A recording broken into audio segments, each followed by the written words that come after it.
England के अंदर राजा व रानी ही ताज क्यों पहनते हैं? इसके पीछे क्या कारण है? इसका इतिहास क्या है? चलिए आज इसके बारे में जानते हैं। यह बात 1695 की है, जब इंग्लैंड के राजा चार्ल्स द्वितीय इस पर गिद्दी पर बैठे हुए थे। चार्ल्स के निधन के बाद चार्ल्स के छोटे भाई जेम्स द्वितीय को बिठाया जाना था, लेकिन इंग्लैंड की जनता जेम्स द्वितीय को बिल्कुल भी पसंद नहीं करने वाली थी। इंग्लैंड की जनता जेम्स द्वितीय से काफी खफा थी, लेकिन फिर भी 1685 व 1688 के बीच जेम्स द्वितीय ही इंग्लैंड पर शासन किया था। गिद्दी पर बैठने के बाद भी वे अपनी जनता को कभी भी खुश नहीं कर पाए थे। जेम्स द्वितीय के लिए उनका पूरा परिवार उनके खिलाफ था, यहाँ तक कि उनकी बेटी भी उनके खिलाफ पर बगावत करने के लिए उतर आई थी। जेम्स को गिद्दी से हटाने के लिए मैरी ने हॉलैंड के राजा की मदद ली। विलियमसन ऑफ ऑरेंज से उन्होंने शादी की और इंग्लैंड की गिद्दी पर स्वयं आसीन हो चुकी थी। 1988 के अंदर मैरी एक पहली महिला ऐसी थी जिन्होंने इंग्लैंड के अंदर पूर्ण रूप से शासन किया था।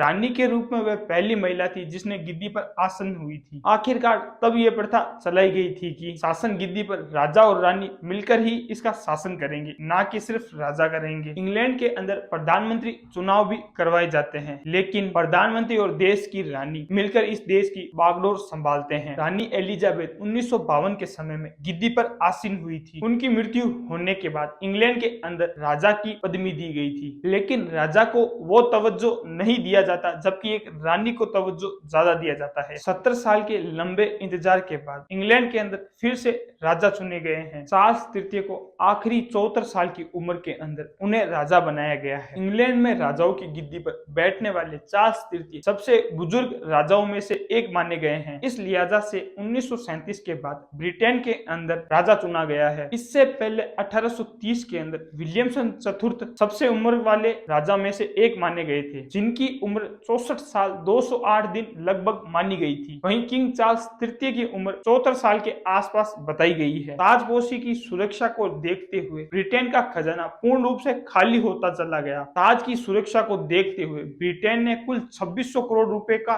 खर्च किया गया है। साथ ही बैंकों और दफ्तरों की छुट्टी होने के कारण 0.7% भी ग्राफ नीचे आया है। जिस पर चार्ल्स तृतीय को बिठाया गया था, वह कुर्सी 700 साल पुरानी बताई गई है। इस कुर्सी को सेंट एंडरसन या किंग एंडरसन की कुर्सी के नाम से जाना जाता है। इस कुर्सी का फर्नीचर ब्रिटेन के अंदर सबसे पुराना माना गया है। इस कुर्सी में लगभग कुल 26 राजाओं का राज्याभिषेक हुआ है। इस कुर्सी की ऊंचाई 6 फीट लंबी और 9 फीट चौड़ी बताई गई है। बाकी ऐसी ही ढेर सारी इंटरेस्टिंग न्यूज सुनने के लिए आप हमारे चैनल को लाइक, शेयर एंड फॉलो कीजिए। इसी तरीके से अपना प्यार बनाए रखे। जय हिंद।